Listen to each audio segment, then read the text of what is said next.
Dapur Sehat Roja, meracik makanan lezat menjadi sehat. Kesembuhan itu binillah, atas izin Allah Subhanahu wa taala. Bismillahirrahmanirrahim. Assalamualaikum warahmatullahi wabarakatuh. Alhamdulillah wassalatu wassalamu ala Rasulillah wa ala alihi washabbihi wa mawala amma ba'd. Kaum muslimin rahimani wa rahimakumullah, para pendengar dan pemirsa Roja dimanapun Anda berada. Kita panjatkan segala puji syukur kita kepada Allah Subhanahu wa taala yang telah melimpahkan kurnia-Nya kepada kita, memberikan kepada kita kesempatan, kesehatan sehingga kita dipertemukan kembali oleh Allah, ya. Salat serta salam semoga selalu senantiasa Allah curahkan kepada junjungan kita Nabi besar Muhammad sallallahu alaihi wasallam, kepada para keluarganya, para sahabatnya, para tabi'in, tabi'in dan seluruh pengikutnya yang selalu senantiasa istiqomah dalam menapak sunnahnya hingga di yaumul kiamah. Dan adapun kemudian daripada itu, kaum muslimin, para pendengar dan pemirsa Dapur Sehat Roja dimanapun Anda berada, kali ini kita kembali bertemu dengan memberikan tips baru, ya. Ini sehubungan dengan gangguan pernafasan, ini batuk. Karena gangguan pernafasan itu banyak. Ada sesak nafas, asma, ada batuk dan seterusnya. Batuk ini dalam kesehatan klasik disebabkan terutama batuk rejan, ya. Ini dikarenakan lemahnya energi vital paru, ya.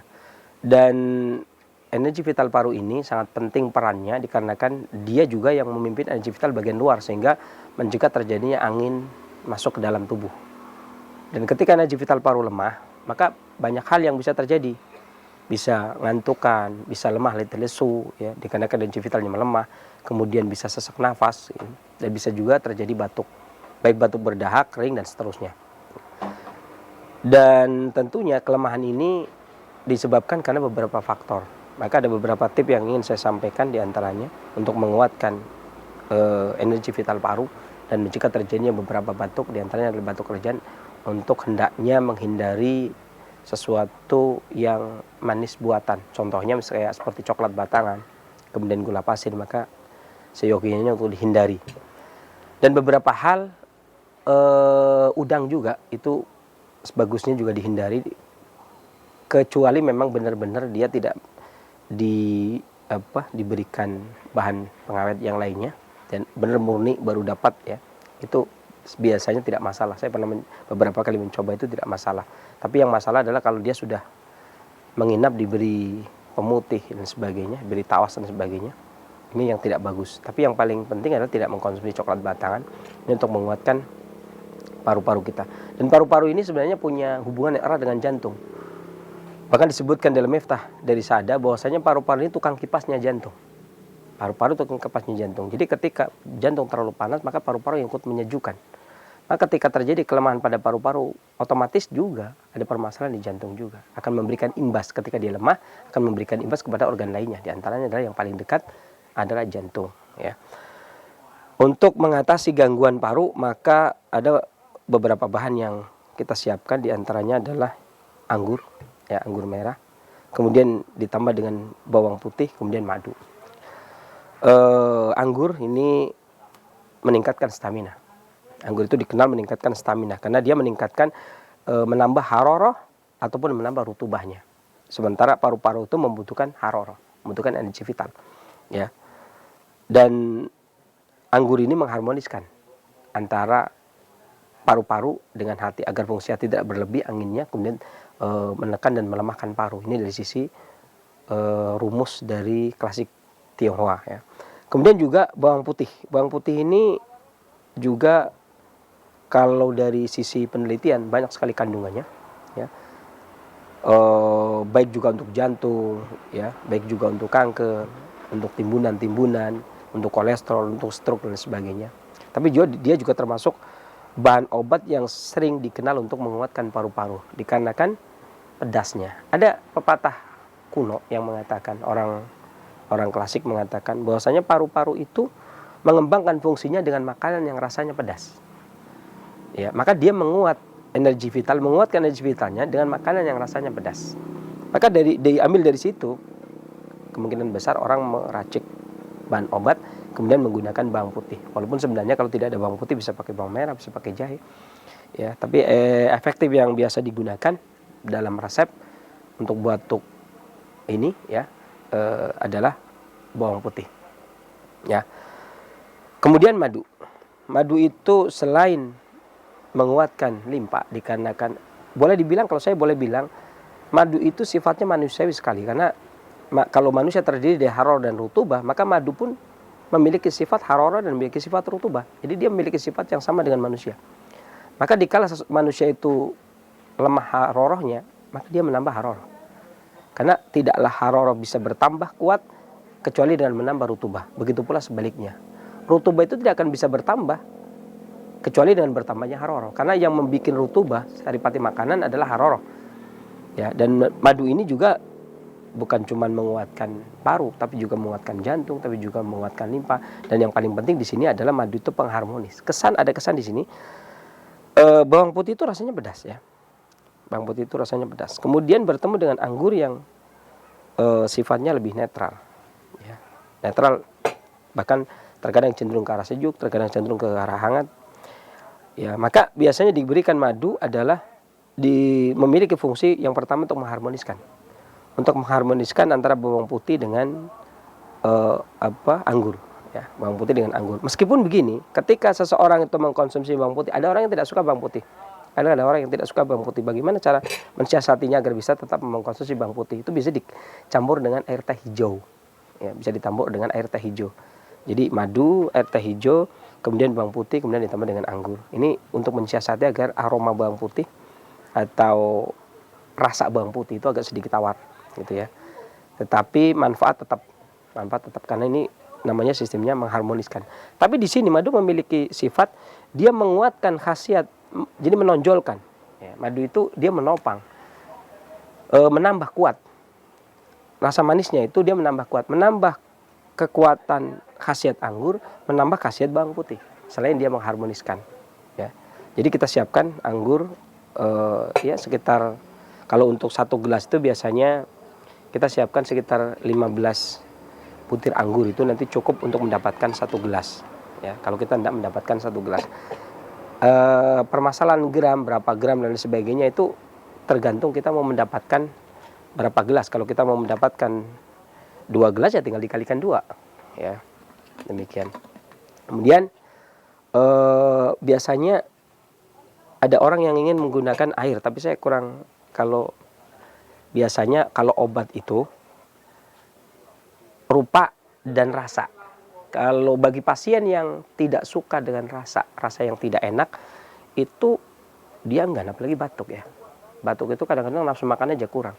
Kalau obatnya rasanya kurang enak, maka juga kurang nyaman. Maka saya lebih suka jus itu saya selalu menggunakan air jeruk. Ya, air jeruk itu karena dia rasanya beda kalau digunakan air jeruk. Bahkan saya lebih suka kalau airnya diganti dengan air jeruk.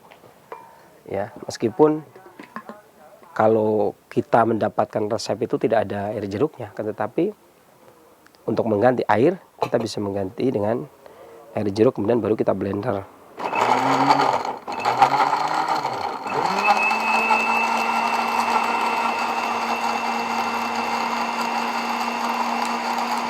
Anggur yang sudah dipotong-potong ini baru kita blender bersama dengan bawang putih.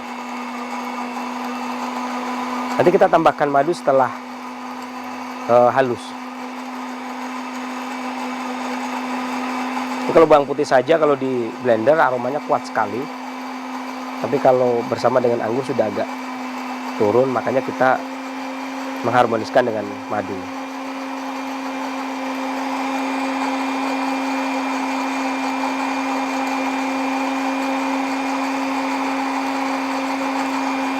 Ini agak lama karena biar bawang putihnya benar-benar halus.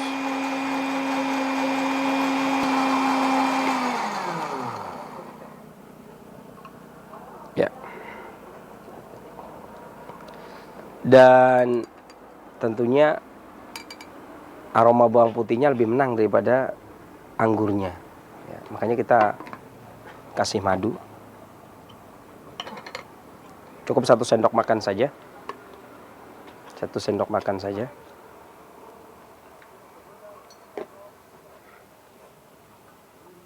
Tapi bagi yang memiliki selera yang manis boleh ditambah 1,5 sendok, boleh lah.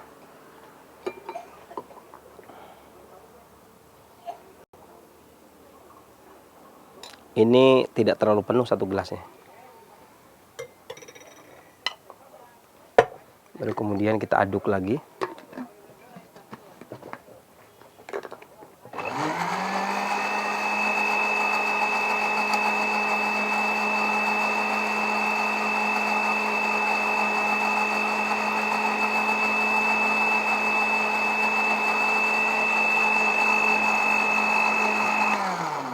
Ya, cukup.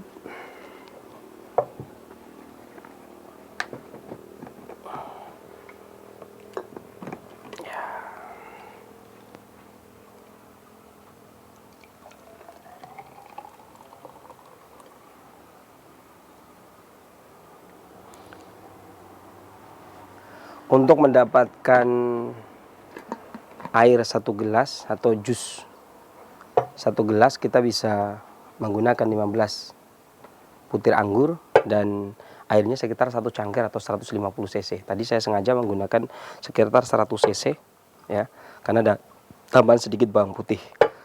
Dan ini aromanya kuat sekali ya, karena ada bawang putihnya. Tetapi penggunaan madu ini membuat bawang putih itu tidak, makanya saya aduk karena agar tidak terlalu keras. Makanya aromanya tidak sebagaimana tadi yang pertama ya. Dan ini bisa sebenarnya bukan cuma digunakan untuk batuk kerajaan saja, tapi juga digunakan untuk bronkitis, bahkan untuk sesak nafas ya, dan juga digunakan untuk gangguan flu. Dan termasuk sebenarnya bawang putih ini juga menurunkan kolesterol ya. Saya masih ingat di beberapa tahun yang silam itu ada penelitian di Swiss yang mengatakan ada kemungkinan bawang putih bisa menurunkan kolesterol dan menyehatkan jantung dikarenakan kandungan alin dan alisinnya ya.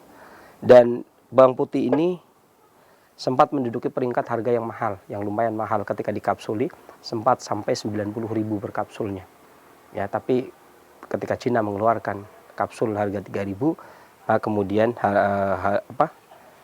penelitian tentang bawang putih rupanya dihentikan. Tetapi secara empirik, secara tradisi, bawang putih dan anggur ini sering digunakan apalagi dalam kondisi suasana yang angin menerpa kita sangat dingin. Demikian.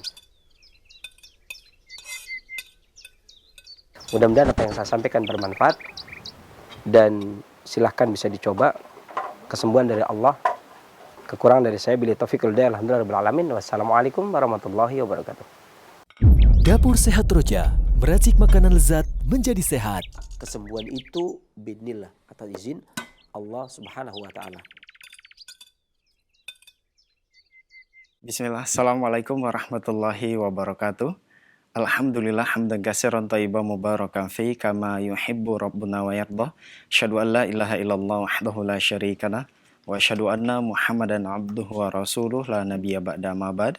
Ikhwatal Islam wa azakumullah, para pendengar Radio Roja dan pemirsa Roja TV dimanapun Anda bisa menyimak siaran kami. Apa kabar Anda di kesempatan Rabu pagi menjelang siang ini? Semoga harapan sehat selalu buat Anda beserta keluarga, dan tentunya semoga aktivitas yang dilakukan dapat berjalan dengan baik dan lancar tanpa hambatan. Amin ya robbal alamin. Dan seperti biasa di kesempatan ini kita berada dalam program Dapur Sehat Roja bersama pakar kesehatan klasik kita, Sensei Abu Muhammad Faris Alkianji hafizahullahu ta'ala. Dan alhamdulillah Sensei sudah berada di studio untuk menemani kita semua. Dan baiknya kita sapa terlebih dahulu. Assalamualaikum warahmatullahi wabarakatuh Sensei. Waalaikumsalam. Gimana kabarnya? Alhamdulillah. Alhamdulillah sehat ya. Alhamdulillah baik. Baik. Ikhwatal Islam wa'azakumullah, dan setelah penyampaian materi silahkan Anda dapat bertanya secara langsung, dan kita langsung ke Sensei Abu Muhammad Faris Alkianji. Di kesempatan ini kita membahas tentang mencegah dan mengobati gangguan pernafasan Sensei ya. Betul. Dan Pada di antaranya gangguan pernafasan. Pada subjudul batuk. iya, baik. Dengan menggunakan jus anggur dan bawang putih. Bahan-bahannya 2 ons, 15 butir anggur, 1 siung bawang putih, perasan jeruk, air, dan madu secukupnya. Benar ya, Sensei? Iya. Dan Sensei, kalau kita berbicara tentang gangguan pernapasan, apalagi batuk di musim-musim Seperti sekarang ini ya, panas, kemudian nanti hujan, itu apa sih yang harus diwaspadai supaya kita tidak mudah terkena dengan gangguan pernapasan, terutama batuk ini, Sensei? Baik. Terima kasih. Bismillahirrahmanirrahim. Assalamualaikum warahmatullahi wabarakatuh. Waalaikumsalam. Alhamdulillah. Wassalatu wassalamu ala rasulillah wa ala alihi wa sahbihi wa man wala amma ba'd. Kaum muslimin, para pendengar dan pemirsa Roja dimanapun Anda berada. Syukur Alhamdulillah, kita panjatkan puji syukur kita kepada Allah Subhanahu wa Ta'ala yang telah melimpahkan kurnianya kepada kita, memberikan kesempatan kesehatan sehingga siang hari ini kita dipertemukan kembali oleh Allah Subhanahu wa Ta'ala. Salat serta salam semoga selalu senantiasa Allah curahkan kepada junjungan kita Nabi besar Muhammad SAW, kepada para keluarganya, para sahabatnya, dan para pengikut-pengikut yang senantiasa istiqomah di dalam menapaki sunnahnya yang di yaumul qiyamah. Dan kemudian daripada itu, terima kasih pertanyaan yang disampaikan oleh saudara saya Al Suprim, ya, yang betul ya, pokok masalah hari ini dimulai di bulan Rabiul Awal, kemudian sekarang Rabiul Tsani. Ini kalau dalam perhitungan musim masuk musim semi.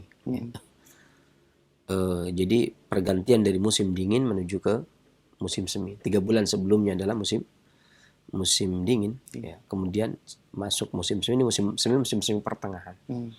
Ya, masuk musim semi, pertengahan. Orang Jawa bilang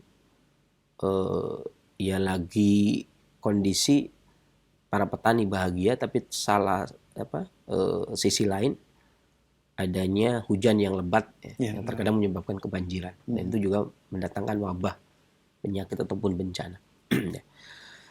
Dan wabah ini sebenarnya merupakan momok, ya, dan wabah di musim, ya, tentunya ini merupakan sesuatu yang memang sulit untuk dielakkan, ya, dari pengobatan dari generasi ke generasi. Ya. Saya kasih suatu contoh. Di zaman pengobat itu dipegang oleh Acaraki di era Majapahit, ya, di era ini mulainya dari era Airlangga sampai ke era Majapahit. Itu saja ketika ada wabah itu pun semua masyarakat kena, bahkan sampai anak raja pun kena. Datanglah utusan dari Turki untuk kemudian mengobati. Ya. Dan itu juga ini yang berkaitan dengan musim, karena persiapan musim itu sangat penting sekali. Dan terkadang beberapa metode pengobatan terkadang itu juga kerepotan dengan musim. Makanya inilah terjadinya perbedaan. Maka antara pengobatan satu dengan pengobatan yang lain ini memiliki sisi kelebihan dan sisi kekurangan tentunya masing-masing. Dan ada kalanya sudut pandang seorang pengobat A, ya, memandang ini penyakit ringan, tapi menurut yang lain berat. Ada yang mengatakan cara mensikapi kita terhadap musim itu ringan. Ada yang berat. Contohnya petani dalam mensikapi musim, kan ringan. Ini musim bahagia, musim para petani. Bahkan orang Jawa bilang anjrah jroning kayon, artinya air itu merata sampai ke dalam kolbu, sampai ke dalam hati. Jadi kalau istilah orang dulu itu ketika hujan tidak turun kemudian terjadi paceklik kekeringan, ya, itu waspoku membeng jroning kolbu. Artinya air yang ada air itu nggak ada, semua air itu habis kecuali air mata aja yang ada di dalam kolbu. Nah, kalau sekarang anjrah jroning kayon, artinya air itu merata, bahkan sampai ke kolbu kita pun ada. Ini para petani menyambut dengan gembira dengan datangnya musim kucing kawin katanya. Saya waktu itu sempat berpikir waktu saya masih belajar, maksudnya kucing kawin bagaimana? Bukankah yang kawin itu orang? Iya, sampai-sampai dikatakan begini. Dulu guru saya menyatakan begini. Walaupun hujan turun deras disertai dengan kilatan sambaran kilatan petir gitu ya. Sambaran kilat dan petir. Meskipun hujan turun dengan deras disertai dengan sambaran kilat dan petir. Akan tetapi birahi kucing tetap menyala gitu ya. Tidak ada masalah gitu. Ya. Artinya kucing tetap kawin saja. Ini saya dulu mikir, kenapa harus kucing? Wong yang kawin orang kok. Kan musim kawin ini. Musim kawinnya orang. Ini namanya musim. Kalau orang petani ini musim gembira karena mereka sudah menuai palawijanya dan padi gogo ini. Kalau dulu ini musim dulu pasti padi gogo. Habis palawija kemudian padi gogo. Nah, musim petani ini sekarang bikin benih. Dia musimnya musim bahagia. Jadi sekalipun banjir akan tetapi sukacita datangnya hujan ini dirasakan ya. Artinya kan sudut pandang lagi kan. Nun jauh di sana mungkin di luar kota orang bahagia dengan seperti ini. Tetapi ada juga yang kebanjiran kemudian datangnya penyakit wabah yang kemudian tidak tahan. Makanya benar Kak, ya kan? Kata Al-Imam Ibnu Qayyim bahwasanya penyebab penyakit itu datang dari dalam dan terkadang datang dari luar. Karena sesuatu yang datang dari luar terkadang sesuai dengan tubuh, terkadang tidak sesuai dengan tubuh. Mungkin bagi para petani yang biasa hidup keras, kehujanan malah seger gitu ya. Bagi orang kota yang naik motor buruannya berburu sampai ke kantor dan ke pabrik, kehujanan yang ngedumel ya. Kalau makanya ya itu tadilah anak-anak kota juga kena hujan meriang, anak-anak pesawahan dan pantai ya, kena hujan senangnya luar biasa. Kalau hujan keluar semua. Walaupun pada prinsipnya hujan itu menyenangkan. Sampai-sampai kalaupun banjir itu orang-orang pada keluar tuh. Keluar ya. Kalau dibilang apa sih yang harus dipersiapkan? Yang pertama bahagia itu, senang. Karena buktinya saya masih ingat tuh. Ketika di Rawalumbu Jembatan 11 itu kalau banjir itu kan ya tidak sampai selutut sih, cuman sepinggang kan. Nggak sampai selutut tapi sepinggang. Jadi terkadang kalau di jalan ya bisa sampai sepusar gitu ya. Jadi kalau lagi banjir begitu tuh bapak pada terjun ke jalan. Ketika pamitan sama istrinya kan mau ngecek banjir gitu ya, ngecek jalan. Padahal nggak usah dicek, rumahnya aja banjir, mau dicek bagaimana. Tapi kan bahagianya itu yang membuat dia keluyuran tapi tidak meriang. Sementara yang pakai motor, kebanjiran pakai motor kemudian terhambat oleh banjir, dia meriang. Satu tuh bahagia. Happy gitu ya, happy. Dia pakai kadang-kadang pakai singlet itu kemudian hilir mudik di depan rumah saya tuh. Karena rumah saya juga depannya banjir ya. Depannya banjir. Rumah saya yang dulu gitu ya. Sekarang buat tak khusus dipakai untuk bahasa Arab, belajar bahasa Arab ya. Tapi artinya kalau pas banjir ya berarti libur gitu ya. Karena ya walaupun cuma sepinggang ya. Tapi saya rasa itu yang pertama itu bahagia. Ketika bahagia anak-anak terjun di musim-musim seperti ini, hujan seperti ini ya enjoy saja. Taruhlah kata ibaratnya keinginan kita yang kuat bahagia ya, seperti kucing kawin gitu ya. Ya, jadi tak peduli apa hujan deras, kilatan, petir menyambar ya.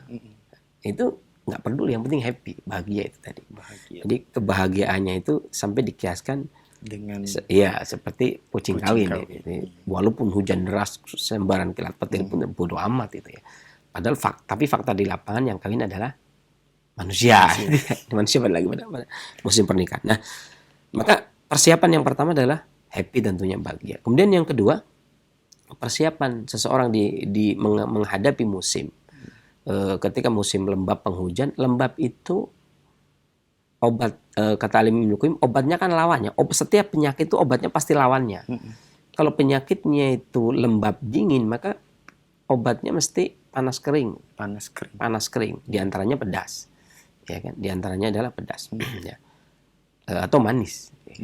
Makanya tadi di awal diputar video itu bawang putih dan anggur. Makanya dominannya panas pedas dominannya. Karena anggur itu rasanya manis, rasa manis ini memiliki sifat hangat. Ya. Makanya hangat dan lembab. Makanya tapi bawang putih itu pedasnya mengeringkan. Makanya dia efektif digunakan. Ya. Tapi sebenarnya bukan cuman resep itu saja ya. Ada jahe, ada kencur di masa-masa dingin lembab seperti ini itu ya dimanfaatkan. Ya. Jadi persiapan kita selain happy adalah mempersiapkan makanan yang bisa mengeringkan, lembab, kemudian juga menghangatkan badan. Di antaranya adalah makanan yang memiliki sifat manis pedas. Demikian.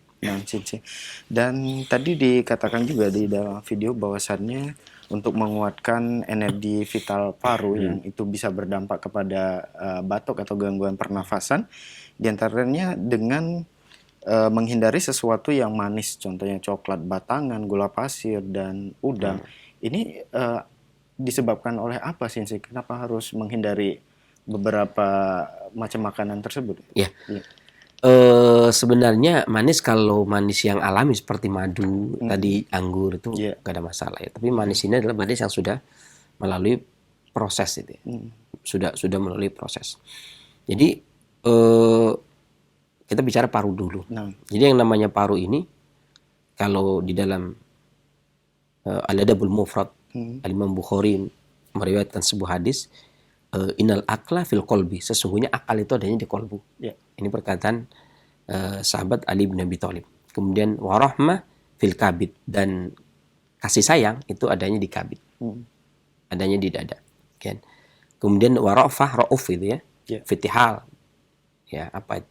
Empati apa ya? Empati. Rauf itu ya. Ya mirip-mirip kasih sayang sebenarnya, cuman perhatian ya, empati.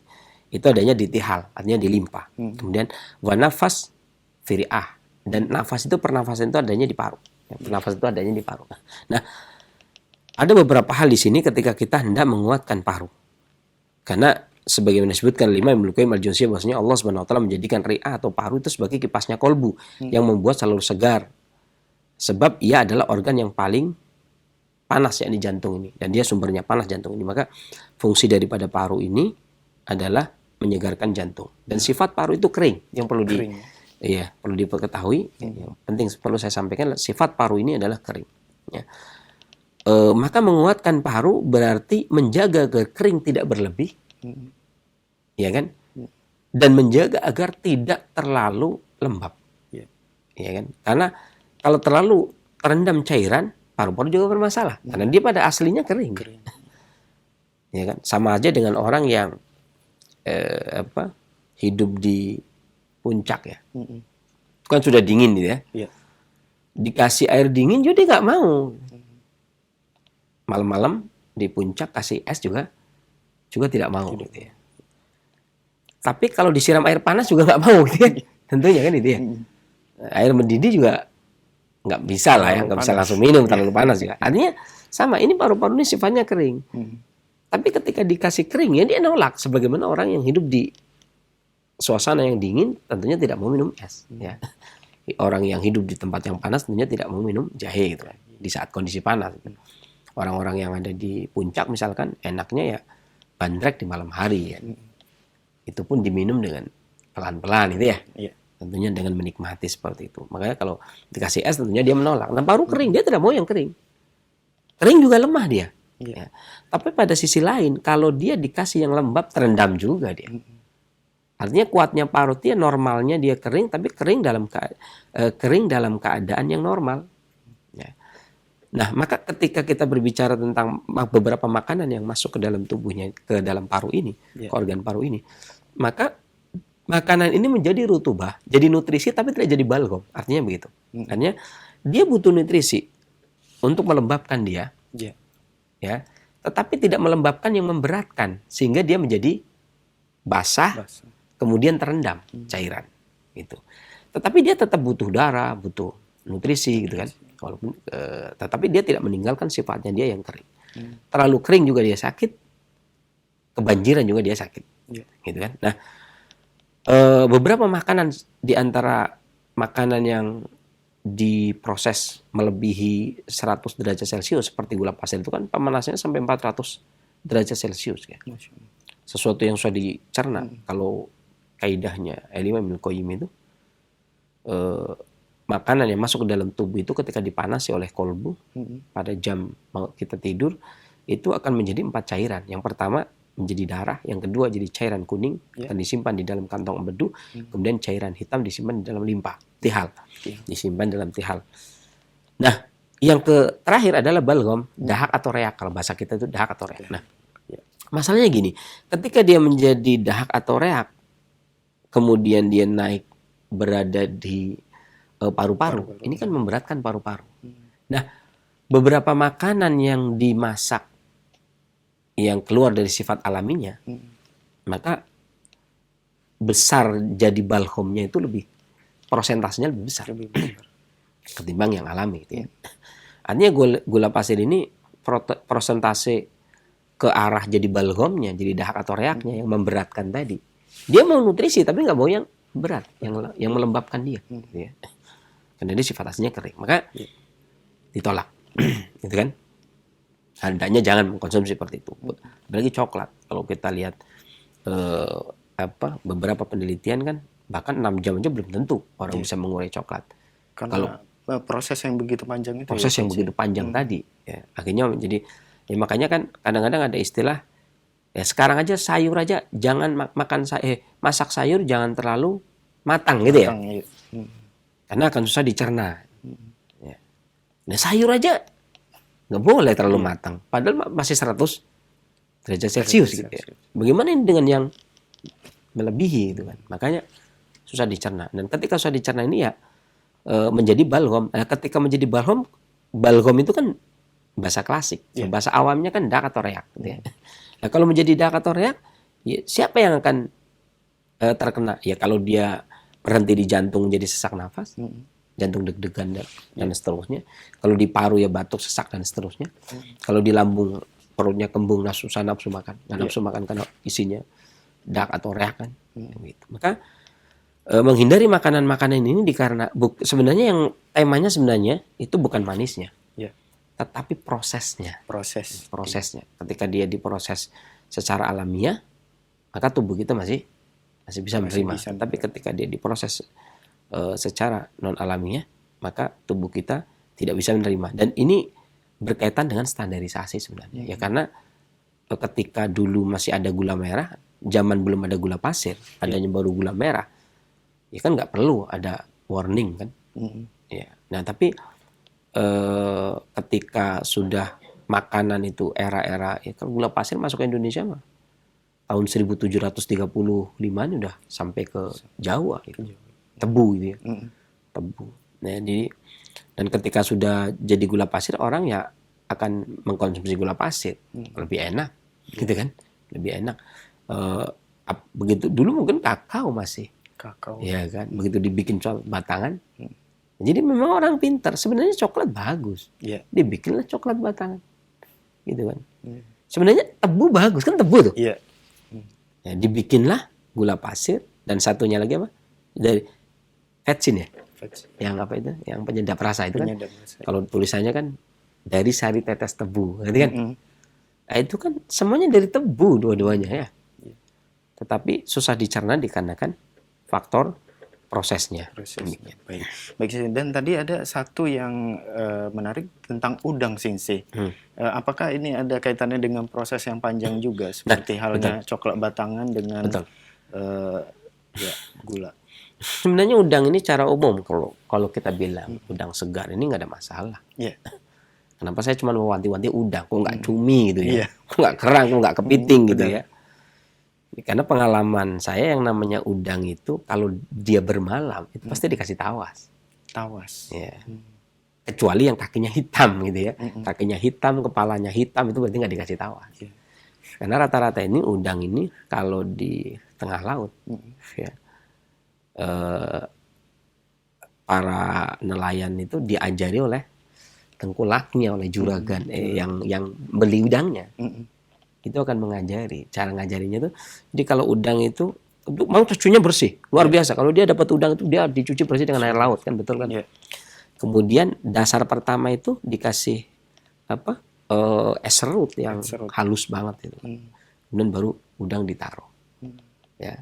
Kemudian dia melarutkan air es dikasih tawas. Air es serut tadi kemudian dikasih Dikasih air. Kemudian dikasih tawas, kemudian diaduk, kemudian baru disiramkan. Makanya air udang itu pasti tidak terlalu banyak, tapi ada. Kalau es ikan lain itu airnya dibuang. Kalau udang harus ada air. Dan itu airnya itu dari air tawas. Jadi dia direndam air tawas. Kalau dia bermalam seminggu ya berarti dia direndam air tawas seminggu. Untuk mempertahankan agar kakinya, kepalanya tidak hitam. Jadi udang itu tetap bagus kondisinya. Nah, jadi tapi kalau udang harian yang orang tuh ambil hari ini bawa pulang, goreng dimakan, walaupun kakinya hitam gak ada masalah. Ya, masalah hari ini. Kenapa saya ngomong mewaspadai udang? Karena proses udang hari ini itu sudah demikian. Dan ini kalau masalah makanan ini Sebenarnya penelitian Bali POM itu udah agak panjang ya. Cuman kalau udang mungkin masih agak luput ya. Karena kalau kita baca bukunya, buku-buku Badan POM yang penelitian tentang borak, tentang formalin, tentang apa itu kan udah banyak ya. Yang waspada terhadap makanan, penyuluhan ya, penyuluhan dari Badan POM ya. Saya juga punya buku-bukunya ya. Kan ikut penyuluhan, bukan dapat bukunya doang ya, kan ikut penyuluhan makanan minuman, kemudian dapat bukunya, kemudian dari Pak Hembing juga yang ada apa, bangsaku mati karena cuek, sakit dan mati karena cuek gitu kan. Membahas juga tentang permasalahan bagaimana masyarakat negeri kita ini menghadapi sesuatu yang kesalahannya karena kita sendiri, entah karena cuek produsennya atau entah karena cuek mengkonsumsinya gitu kan. Lah ini kan sudah jelas-jelas nih udang dikasih direndam air tawas. Ini kan benar-benar cuek banget gitu ya. Yang penting penampilannya keren nih. Emang hari ini kan bangsa-bangsa yang habis dijajah kan yang penting keren dalam penampilan, yang penting bisa dansa gitu ya. Kata Bu Yamka dulu, kalau habis dijajah yang penting bisa dansa gitu. Belanda bisa dansa, kita bisa dansa. Ini penampilan lah, maksudnya penampilan keren. Jadi jangan bangga ketika kita beli udang kemudian kakinya putih tidak hitam, jangan dikira masih segar, karena yang namanya tawas itu membuat udang itu segar. Nah, ini proses ini yang bagus itu tadi yang kaki hitam biasanya nggak dikasih tawas. Baik. Misalkan apa? Udah rendamannya habis kemudian diterima oleh orang yang keliling tidak dikasih tawas, ya hitam langsung meskipun tadinya udah dikasih tawas. Iya. Maka tawasnya harus diperbaiki lagi. Ini dibuang lagi airnya. Air lamanya dibuang, kemudian dikasih air es serutan lagi, kasih air tawas lagi, siram lagi. Berulang terus rendaman air tawas itu. Kalau dia 7 hari 7 hari, 15 hari 15 hari. Itu gitu ceritanya. Baik Sensei. Dan selanjutnya Sensei, paru-paru mengembangkan fungsinya dengan makanan yang rasanya pedas. Maksudnya ini bagaimana Sensei? Ya, karena paru-paru itu kan sifatnya kering. Ya. Nah, artinya dia tidak mau terlalu kering, tapi kalau bertemu dengan dahak dia juga tidak mau. Ya kan? Nah, makanan yang rasanya, sifat dari makanan yang rasanya pedas itu panas, membuyarkan dan memperlancar. Artinya paru-paru butuh makanan agar dia bisa berfungsi, fungsinya bisa berkembang, maka dia membutuhkan makanan yang pedas yang bisa, kalau ada dahak balgam yang masuk, dia bisa membuyarkan. Jadi cara kerja pedas itu gini caranya. Jadi misalkan es batu gitu ya, es batu. Cara kerja pedas itu persis seperti palu kemudian digunakan untuk memukul es batu, trak, itu pecah. Ada lagi pukul lagi, trak, pecah. Ini cara mengeringkan dahak dengan cara membuyarkan, itu pedas. Jadi dahak itu dikeringkan tapi dengan cara dibuyarkan. Beda dengan yang pahit. Pahit itu juga mengeringkan. Cuman mengeringkannya persis seperti es batu ditaruh di dalam gelas, terus pakai air kemudian diaduk. Jadi ngeringkannya cara kerjanya melarutkan. Kalau pedas cara kerjanya membuyarkan dan menghancurkan. Nah, itu begitu. Jadi dia butuh pedas karena dia meluruhkan dahak, memperlancar peredaran darah di dia kan, melegakan pernapasan tentunya karena paru-paru itu rentan terhadap angin, ya kan. Sementara pedas menguatkan paru agar tidak bisa terkena angin. Dan pedas paru-paru itu ekspansinya dia menjaga pertahanan, karena dia menjaga pertahanan tubuh ya, serangan penyakit datang dari luar. Nah, artinya kalau klasik Tionghoa bilang weiqi, pertahanan tubuh bagian luar itu paru yang ngurusin. Nah, makanan yang bisa sampai ke pertahanan paling luar adalah pedas. Karena pedas itu sifatnya naik ke atas kemudian dia mengambang. Makanya orang habis makan pedas itu keringatan karena energi vital pedas itu sampai keluar. Jadi menolak penyakit yang datang dari luar. Maka dengan pedas dia berkembang fungsinya. Artinya kalau bukan pedas maka dia tidak berkembang fungsinya. Baik Sensei. Dan selanjutnya kita beralih ke tips untuk membuat jus anggur dan bawang putih ini untuk mencegah dan mengobati gangguan pernafasannya. Dan yang pertama itu dengan anggur merah. Ya, anggur merah ini apakah kulit dengan bijinya ini ikut di blender atau gimana Sensei? Ya. Sebenarnya kalau yang paling bagus itu diikutkan ya. Yang bagus itu diikutkan. Tapi beberapa orang kalaupun dibelah kemudian enggak juga enggak apa-apa. Teman, sebenarnya biji anggur itu sendiri itu memiliki khasiat yang bagus. Cuman terkadang orang itu enggan. Tetapi sebenarnya yang jadi masalah adalah ketika bijinya di blender tapi tidak sampai halus. Ya. Kemudian tidak disaring. Ini kan harusnya disaring. Kalau tidak disaring kan di tenggorokan juga nggak enak. Jadi yang batuk jadi tambah batuk, ya kan? Karena kasar ini tadi. Makanya harusnya disaring kan, pakai cairan. Gitu. Nah, kita mengambil sari dari bijinya tersebut. Ya asal digunakan biji dan kulitnya. Tapi dengan catatan ketika mau diminum disaring. Kalau nggak diletakkan di gelas nggak disaring nggak apa-apa. Tapi ketika mau diminum disaring. Pindah disaring karena biasanya akan mengganggu tenggorokan. Jadi di tenggorokan malah batuk lagi. Baik, Sensei. Dan kemudian bahan yang selanjutnya bawang putih, Sensei. Ya. Terkadang ada sebagian orang yang dengan mencium bawang putih aja udah sensitif perasaan mual. Apakah bawang putih ini bisa digantikan dengan bahan lain yang ini sifatnya sebenarnya netral? Ya, sebenarnya pakai jahe juga bisa. Ya. Cuman bawang putih kalau mensiasati agar aroma bawang putih itu tidak terlalu tajam, terus ini bisa ditambah dengan teh hijau. Itu bisa ditambah dengan teh hijau. Dan beberapa hal yang mengenai batuk sebenarnya ini kan tadi obat ya. Saya belum menyampaikan makanannya. Ya, jadi kalau itu kan dari sisi obat ya, atau sudah berbentuk jus gitu ya. Dan batuk-batuk di sini itu sebenarnya masih banyak sekali makanan-makanan yang layak dikonsumsi. Dan batuk secara umum itu banyak dalam klasik medicine itu banyak sekali ragamnya, penyebabnya juga banyak. Ada karena sindrom pola penyakit angin dan dingin. Ya, ini yang tema tadi itu pas karena bawang putih itu pedas. Ya. Adapun angin dan dingin itu biasanya batuk dengan suara yang berat dan tidak jelas, ludahnya bening. Ciri-cirinya ludahnya bening, dahaknya juga bening. Nafasnya melalui hidung, lendirnya bening. Dari hidung pun dia keluar bening. Ya, batuk itu seperti itu. Atau terkadang disertai dengan sakit kepala, pusing, dan kehilangan suara. Bahkan terkadang bisa mimisan. Ya. Dan kalau seperti layaknya gangguan angin pada umumnya, maka nyeri pun berpindah-pindah, nyeri kepala pun berpindah-pindah. Gitu. Dan biasanya makanan obat yang bagus tadi bawang putih, ada jahe segar, peppermint, anggur itu ya. Ini yang pertama. Yang kedua dikarenakan angin dan panas. Angin tapi panas. Maka batuknya berlendir. Kemudian juga batuknya berdarah. Kadang-kadang bisa berdarah, demam, atau disertai dengan demam. Ya. Kemudian juga matanya merah, telinganya berdenging, bahkan terkadang tuli. Ini kalau dikarenakan angin panas. Ya, maka bahan obat yang bagus, makanan ya. Yang penting yang bagus, kalau tadi kan obat. Ada pisang, ada jamur hitam, ada garam. Biasanya kalau mau tidur minum garam. Ada bayam, ada stroberi, ada rebung, ya. Ada daun bit, peppermint, seledri, kemudian kelapa dan daun bawang juga bagus. Nanti ada lagi juga batuk dikarenakan pola penyakit kekeringan dan panas. Kering dan panas. Batuknya biasanya batuk kering nggak ada ludah. Batuknya nggak ada ludah dan kering biasanya. Kalaupun ada ludah, maka ludahnya sedikit.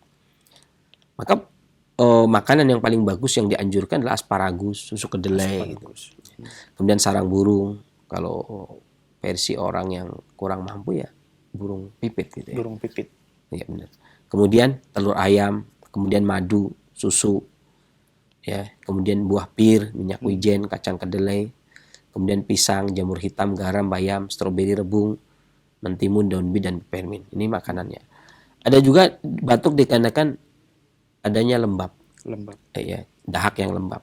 Batuknya biasanya dia batuk tuh terus-menerus. Tapi berhenti kalau dahaknya sudah keluar. Kalau udah keluar enteng ya udah dia berhenti. Ya. Agak ringan dia. Dan terkadang banyak ludah. Ya. Nah, makanan yang bagus diantaranya ikan gurame, mentimun, rumput laut, belimbing, rebung, kurma, jahe segar. Ini juga tadi resep ini tadi. Lada hitam, lada putih, asparagus dan pir. Ada juga dikarenakan hati yang panas berlebih. Ya, batuknya biasanya seperti ada benda asing yang ada di kerongkongan, kemudian disertai dengan pusing yang akut, bahkan terjadi pendarahan di lambung. Ya. telinganya juga berdenging. Ini nggak cocok kalau ada bawang putihnya. Nggak cocok kalau ada bawang putihnya. Maka bisa juga kalaupun makanya kan tadi pertanyaan apa bisa diganti dengan bahan yang lain. Nah, kalau kasus seperti ini, batuk disertai dengan pendarahan, ya sakit kepala yang parah, telinga berdenging, batuknya keluar darah, maka boleh anggur dicampur bayam misalnya. Nah, atau anggur dicampur stroberi, ya, atau anggur dicampur madu, ya kan? Dan makanan yang bagus bayam, jamur hitam, kemudian cuka, asparagus, telur ayam, jamur putih, kemudian juga royal jelly. Ya. Nah, beda lagi dengan misalkan dikarenakan kekurangan cairan, batuk dikarenakan kekurangan nutrisi. Ada orang-orang yang kurus itu kan, ada yang paru-paru itu kurus karena kekurangan nutrisi. Batuknya kering, tenggorokannya kering, ludahnya sedikit, ada pendarahan di gusi, buang air besarnya sembelit, gitu ya. Terkadang mimisan, ya. Maka bawang putih juga diganti. Ya. Rata-rata yang digunakan adalah tonik cairan, ya. Boleh diganti seperti boleh diganti menjadi royal jelly. Boleh diganti dengan madu dan royal jelly, ya. Kemudian boleh juga diganti dengan anggur ditambah dengan keju misalkan, gitu ya. Adapun makanan yang bagus, sarang burung, kacang polong, asparagus, telur ayam, kemudian bebek, telur bebek, sotong, jamur putih, tiram, ya. Royal jelly juga bagus. Ini maka ada beberapa batuk dengan pola penyakit yang berbeda, maka dia bisa diganti. Ya, kalau secara umum resep ini bisa diganti dengan jahe, tapi beberapa pola memang terkadang yang sifatnya panas, yang batuknya keluar darah, maka anggur bisa diganti dengan stroberi, dengan royal jelly, dengan madu. Itu demikian. Baik. Dan untuk resep racikan anggur dan bawang putih ini apakah bisa dikonsumsi bagi anak-anak balita atau orang dewasa atau gimana? Ya. Jadi pada beberapa kasus ya, biasanya kalau kita pengobat klasik itu punya prinsip yang namanya anak-anak itu bukan miniatur orang dewasa. Anak-anak itu bukan miniatur orang dewasa. Maka biasanya kalau anak-anak sakit itu obatnya berubah. Obatnya berubah. Ya, jadi bukan misalkan gini, orang dewasa tadi kan 3/4 gelas ya, atau satu gelas, tapi satu gelasnya bukan penuh banget gitu kan. Maka berarti anak kecil separuhnya gitu ya, dikurangi. Biasanya begitu kan. Kemudian atau 1 sendok makan atau 1 sendok teh. Dalam pengobatan klasik biasanya tidak begitu, tapi dirubah. Obatnya berubah. Karena anak kecil biasanya gangguannya memang 2, pencernaan dan pernafasan. Gitu. Gangguan utama itu pencernaan dan pernafasan. Maka ketika dia sakit ya dirubah. Ya. Bahkan orang tua yang 70 tahun ke atas pun dirubah obatnya. Satu contoh misalkan ada kasus orang tua itu badannya pegel semua, nyeri semua, 70 tahun ke atas. Dia bisa menggunakan pegangan saja gitu ya. Tapi ketika umur 40 nggak bisa. Apakah berarti pegangan dosisnya diatur? Nggak, bukan dosis diatur, tapi obatnya udah berubah. Udah jadi daun salam lah, atau ditambah temulawak lah, tambah jahe lah, gitu. Nah, begitu anak kecil pun beda. Ya, anak kecil badan pegel semua. Kadang-kadang begitu ya, karena suka main-main itu. Kadang bisa minum madu, minum saja, atau minum jus, ya kan. Nah begitu pula dengan batuk. Misalkan batuk pada anak kecil kurang dari 2 tahun, ya. Biasanya yang diberikan madu, gitu ya. Atau kalau ditambah berarti tambah air. Atau kalau ditambah lagi berarti tambah jeruk nipis. Paling begitu sudah. Ya. Kemudian kalau dia 2 tahun lebih sampai 3 tahun, perasan wortel itu ya, perasan wortel dikasih madu gitu misalkan. Nanti kalau sudah 5 tahun ke atas ya, sebelum 10 tahun, kencur dibakar, kemudian digeprek, ya, kemudian disedot pakai air, boleh ditambah madu, kemudian diminum. Artinya berubah usia dia, berubah formula. Maka kalau ini kan tadi anggur sama bawang putih. Maka pada anak kecil sudah beda, anggur dengan madu. Kan begitu ya, atau wortel dengan madu, nah itu begitu. Atau air jeruk nipis dengan madu. Jadi terjadi perbedaan, ya. Jadi bukan berarti karena anak kecil bukan miniatur orang dewasa, maka bukan berarti orang dewasa sekian maka anak kecil seperti ini, kurangi lagi gitu. Jadi begitu pula dengan anak yang baru lahir. Kadang ada juga bagaimana untuk memberikan anak dosis ya. Dosis ini terkadang agak repot juga. Dalam kesehatan klasik itu disebutkan kalau dosis ini ya sesuai dengan kemampuan si pasien. Artinya gini, misal pegagan segar gitu ya, itu dosisnya kan segenggam. Tapi begitu dia sudah dijadikan bubuk, genggaman udah hilang. Karena nggak mungkin segenggam bubuk. Buat apa nabur? Enggak kan? Tapi dirubah jadi sendok makan atau sendok teh. Karena udah bubuk ya. Nah, begitu pula ketika minuman ini mau diminumkan ke anak-anak. Nah, anak-anak ini bisanya apa? Misalkan bayi yang sendok aja belum masuk, kan ada tuh. Bayi kan baru lahir sendok belum masuk. Ada yang tanya, gimana nih? Dosisnya lah dia bisanya apa? Ya kan? Puting payudara bisa nggak? Dapat. Puting dot?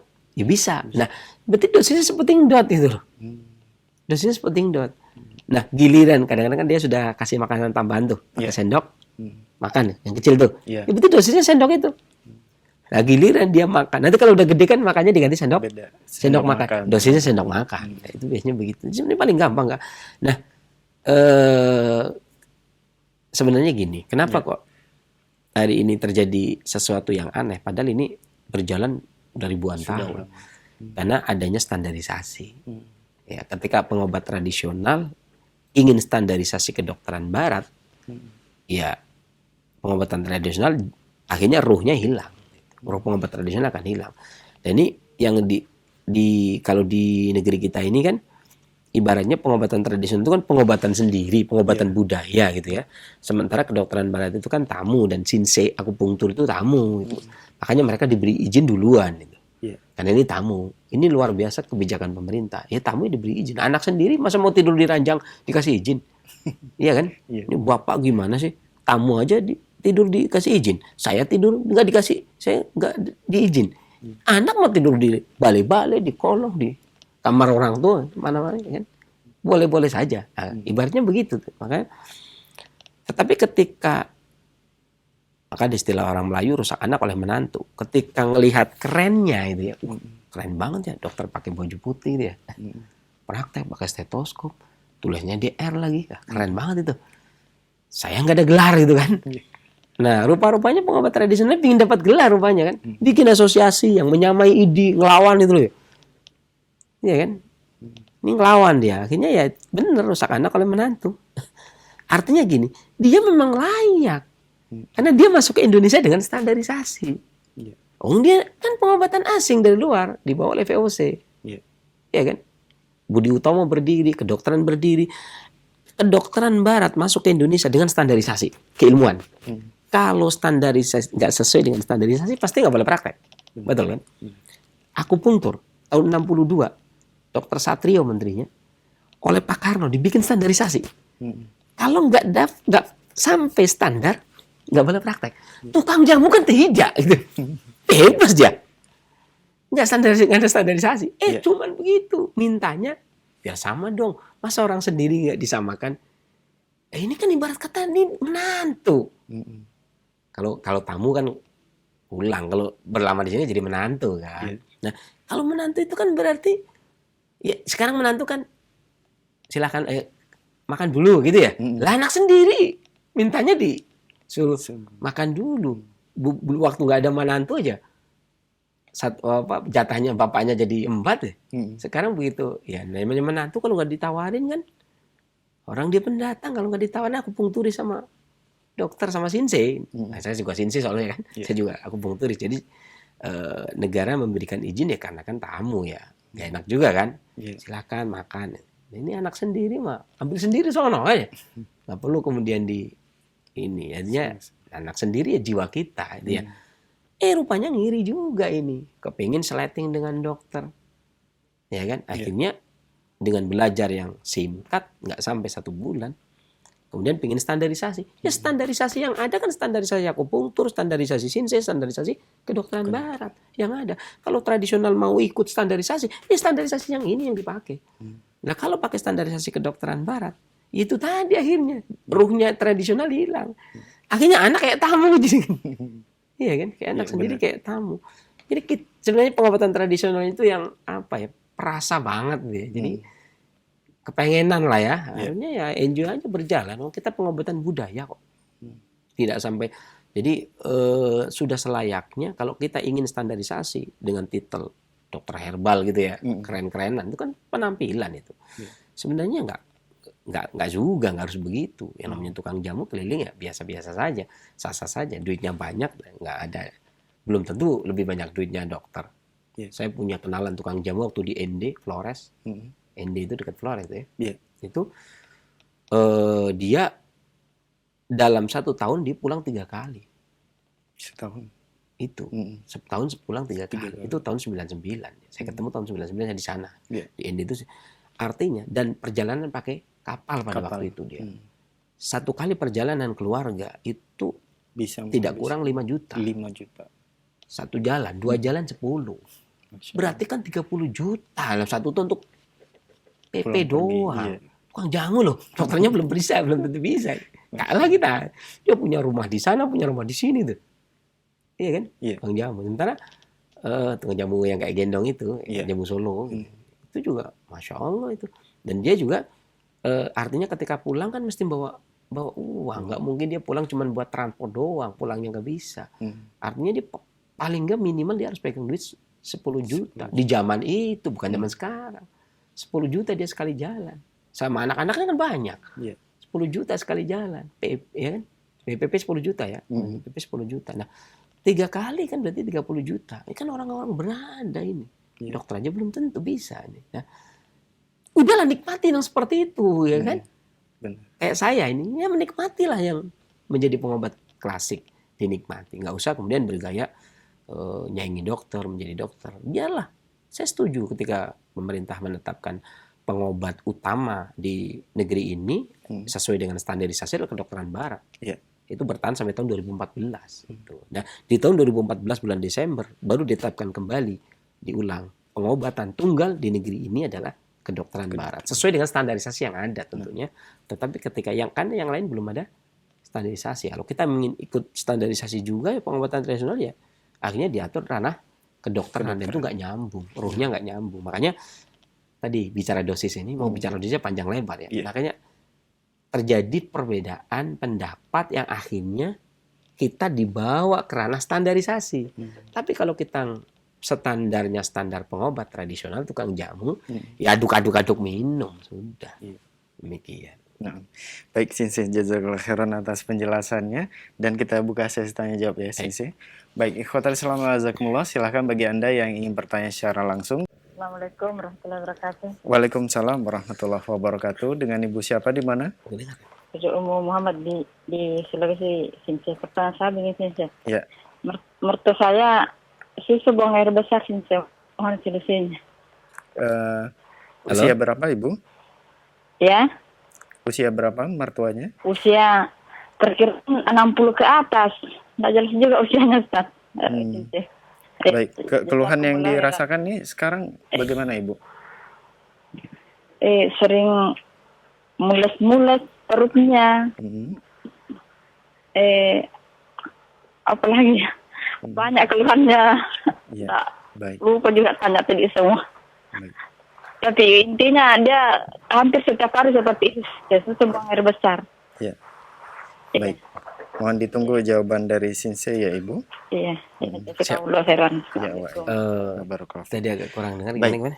Dari Ummu Muhammad Shinsei, beliau menanyakan tentang keluhan dari mertua beliau yang usia 60 tahun dan susah atau sulit untuk buang air besar dan itu terjadi di setiap harinya perut terasa mules-mules Shinsei. 60 tahun ya? 60 tahun. Iya. Bagaimana solusi? Apakah ada solusi herbal yang Shinsei? Jadi gini, sembelit ya.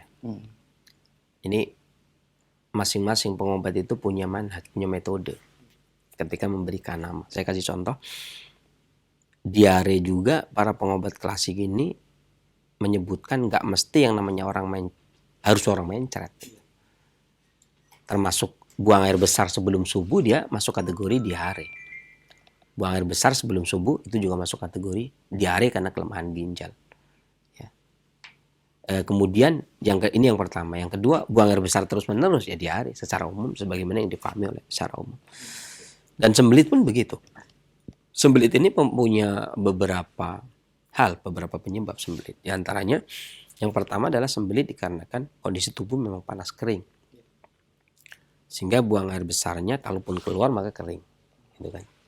Artinya enggak basah ya. Keras gitu ya, buang air besarnya keras. Itu yang pertama. Ini dikarenakan panas dan kering. Yang kedua, tidak bisa buang air besar dikarenakan lemah, tidak punya tenaga. Ini kasus seperti ini kadang terjadi pada orang yang habis sakit. Ya. Atau tidak bisa buang air besar dikarenakan adanya ketakutan. Contohnya orang yang baru melahirkan. Ya kan? Dia mau buang air besar, kalau dia ngeden khawatirnya jahitannya ya robek. Makanya dia ya sejatuhnya kan. Dia nongkrong sejatuhnya tentunya kan. Dan hati-hati banget itu ya. Itu juga susah buang air besar. Kemudian susah buang air besar karena lemahnya energi vital, kekuatan. Daya dorongnya memang lemah. Ini terjadi pada orang tua. Kemudian juga orang yang habis sakit. Ya, dalam sakit yang lama, energi vitalnya terkuras, susah buang air besar. Nah, pada kasus buang air besar karena susah buang air besar dikarenakan panas kering, maka obatnya tentunya diperbanyak cairan. Ya kan? Makanya setahu saya kalau orang-orang di hotel itu pasti dikasih trio pencahar gitu ya. Melon, semangka, kemudian satunya pepaya ya. Kalau di hotel, karena hotel itu ber-AC, AC itu kering gitu ya. Kering. Makanya dia paginya dikasih ya. Ya. Nggak tahu apakah orang hotel itu tujuannya begitu apa tidak, tapi faktanya memang kenyataannya itu bagus begitu ya. Karena terkadang orang di hotel itu, orang yang bermalam di hotel bisa nggak buang air besar ya, karena kering gitu. Nah, habis makan buahnya itu bisa buang air besar. Gitu. Nah, itu kalau susah buang buah ya, entah itu semangka, entah itu mangga, entah itu pisang, entah itu melon ya, entah itu pepaya. Itu kalau dia susah buang air besar pada orang-orang muda yang kurang pelumas gitu ya. Dan pada orang tua atau orang-orang yang habis sakit, maka yang dibutuhkan adalah penguat daya dorong. Ya. Seperti madu. Ya. Madu itu memperlancar buang air besar. Bahkan ada hadis Abi Sa'id Al-Khudri yang seorang sahabat bertanya kepada Rasulullah SAW, kemudian sakit perut saudaranya, kemudian disuruh minum madu. Ya kan? Masih mencet minum madu lagi sampai 4 kali. Ya, artinya madu termasuk pencahar, gitu ya, memperlancar buang air besar. Kemudian kurma. Nah, ini kurma ada 2 sisi. Yang ini kita pakai standar klasik ya. Jadi kalau pakai standar farmasi kan sesuatu yang digunakan sebagai pencahar maka dia tidak bisa digunakan sebagai penghenti buang air besar, gitu ya. Sesuatu yang digunakan sebagai penghenti buang air besar maka dia tidak bisa digunakan sebagai pencahar. Kurma pada satu sisi ya disebutkan oleh Imam Al-Qayyim juga bahwasanya dia bisa menyebabkan sembelit pada kasus orang yang terlalu panas. Tetapi pada kasus orang yang kurang tenaga dia bisa menambah tenaga sehingga dia bisa buang air besar. Ya. Maka kalau dibilang obat penghenti buang air besar enggak juga.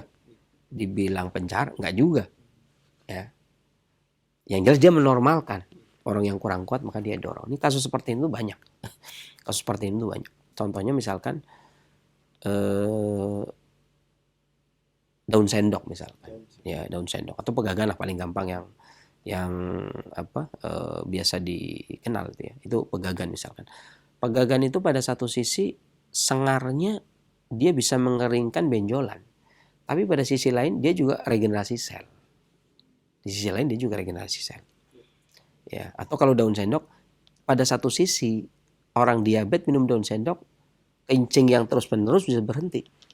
Tapi pada orang gangguan prostat yang susah kencing, itu kencingnya bisa lancar. Tapi ketika masuk standarisasi, ya udah dia masukkan ke diuretik. Nggak boleh orang ngompol minum daun sendok, karena nanti tambah lancar. Padahal dia sebenarnya kalau di dalam klasik dia bukan diuretik, bukan juga penghenti kencing, tapi penormal. Tapi itu penormal.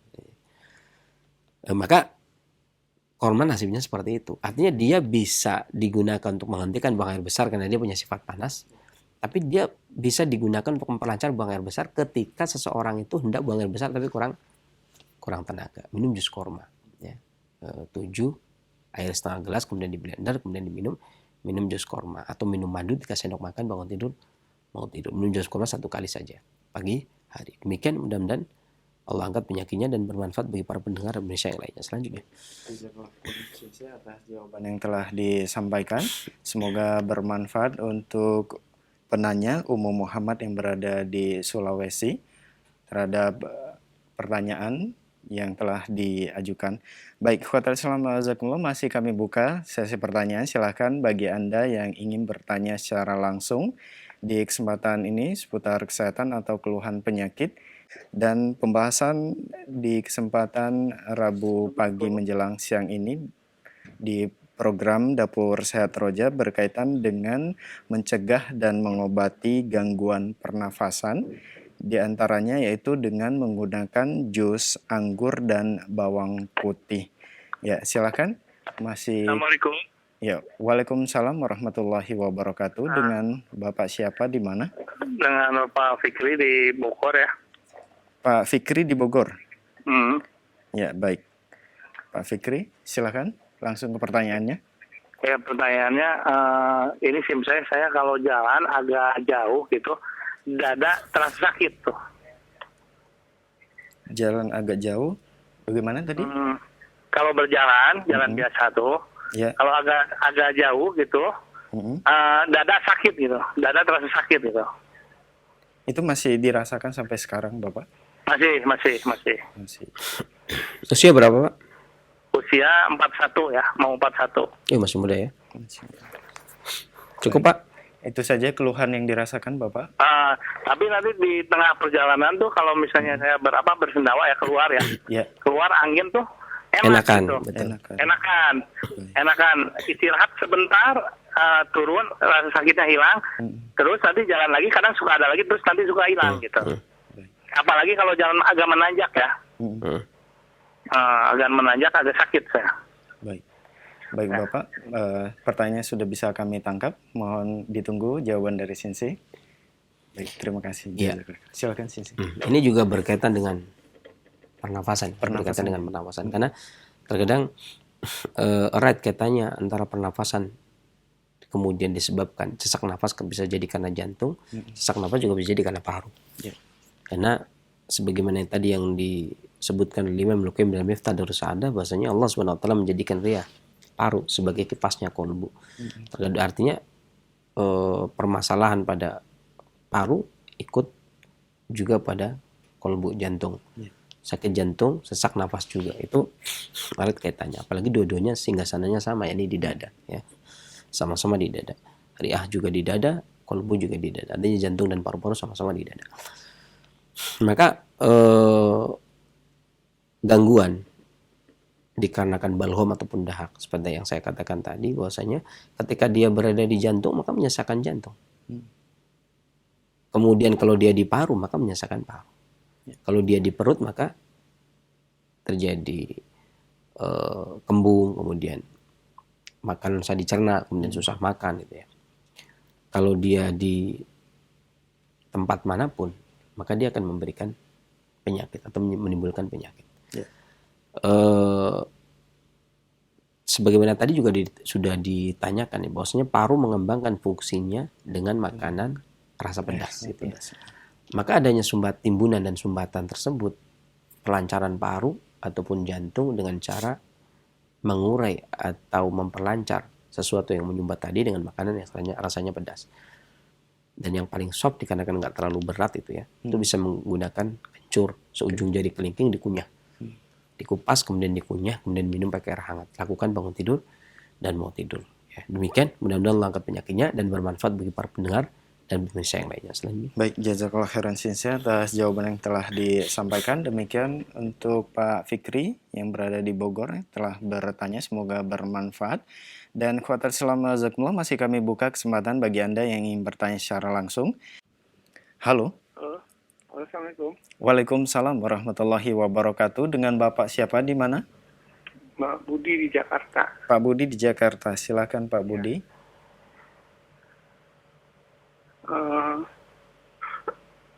Assalamualaikum Sinse. Waalaikumsalam warahmatullahi wabarakatuh. Silakan, Pak. Ya, saya ada masalah dengan sinusitis Sinse. Usia berapa, Pak? Jadi saya usia 42. Terus? Jadi waktu terjadi kira-kira 5 tahun yang lalu. Waktu itu sinusnya lagi meradang. Jadi nggak tahan sakitnya, saya itu tusuk-tusuk pakai sakit kepala ya. Jadi saya tusuk-tusuk dekat alis, kepala itu. Oh, kirain hidungnya. Kira hidungnya. Iya, enggak tak kira hidungnya. Terus, Pak, terus. Ya. Ya sinus ya. Jadi terus. nggak tahan sakit, jadi saya tusuk-tusuk. Ditusuk pakai apa, Bapak? Ya? Ditusuknya pakai apa? Pakai yang buat rapi itu untuk kaki. Kayu pijit. Kayu pijit Iya, refleksi. kayu pijit, Ya. Jadi nggak tahan sakit ya. Mau tidur susah tidur, saya tusuk-tusuk pakai itu. Akibatnya jadi mata saya nggak ngeliat jadinya sendiri. Masya Allah. Mata jadi buta, terus kepala juga Ditusuknya bagian mana, Pak? dekat alis, dekat alis, tulang pipi, sama di kepala juga. Selang berapa lama habis ditusuk kemudian buta? Ya, Selang beberapa lama setelah ditusuk kemudian buta? 3 waktu ya kejadiannya udah 5 tahun yang lalu ya. Jadi paginya langsung buram. Nah, Habis ditusuk, ya, bangun paginya buram. malam ditusuk, paginya buram. Iya, mau tidur kan malam. Mau tidur ditusuk, paginya pandangan buram. Buram. Cuman selang 3 hari langsung gelap. 3 hari langsung gelap. Ya. Iya. Baik. Nah, sampai sekarang ini Udah dicek? udah. Kenapa katanya? Butanya kenapa? Ya kalau ke dokter bilangnya itu saraf mata lepas katanya, susah untuk diobatin katanya. Nggak ditanya saraf matanya lepas kenapa? Ya kan katanya kan tadi saya ceritain. Enggak, itu kan versi Bapak, enggak menurut pemeriksaan dokter. Ya dokter nggak tahu, dia bilangnya cuma itu Cuma aja. lepas saja, tapi nggak tahu penyebabnya, Pak. Nggak ngomong apa-apa. Ya. Dia bilang saraf matanya lepas, jadi kalau ibarat pohon tumbang itu udah nggak bisa Tanam lagi. ditanam lagi, udah percuma aja katanya. Udah angkat tangan kata dokter. Terus pertanyaannya?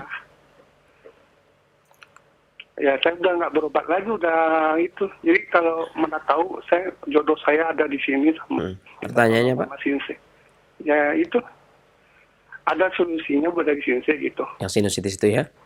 Ya. Baik, mohon ditunggu jawaban dari Sinse, Terima kasih Bapak. Sinse. Ya. Assalamualaikum. Waalaikumsalam. Ya. Jadi mata ini erat kaitannya dengan kolbu. Mata itu erat kaitannya dengan kolbu. Sampai sudah menjadi rahasia umum atau khalayak umum yang menyebutkan bahwasanya mata merupakan jendela hati. Hati yang dimaksud adalah hati yang ada di dada, bukan hati yang ada di perut. Ya, hati bahasa sastra dari orang-orang Melayu abad baru pertengahan yang menyebutkan, kalau dulu kan kalbu ya. Kolbu diterjemahkan dengan kalbu. Di dalam kalbu kan gitu ya. Nanti setelah kalbu masuk hati. Jadi itu erat kaitannya. Dan Imam Ibnu Qayyim juga di dalam Miftah Darus Sa'adah juga menyebutkan bahwasanya ada 24 jaringan. Ya. yang dari kolbu ke mata. Manakala salah satu putus maka buta. Salah satu putus maka buta. Itu yang pertama. Yang kedua, di mata itu ada 7 selaput. 7 selaput. Yang manakala salah satunya terkelupas selaput tersebut, maka akan menjadi buta pula. Akan menjadi buta pula. Saya nggak tahu yang dimaksud kedokteran karena beda prinsip ya, beda kaidah. Apakah termasuk itu ya, yang putus? Allah alam saya juga nggak tahu persis itu ya. Nah, tetapi begini Pak, ada saya sepintas saja karena saya nanti akan membahas, yang saya jawab nanti adalah obat sinusitis, tapi sepintas tentang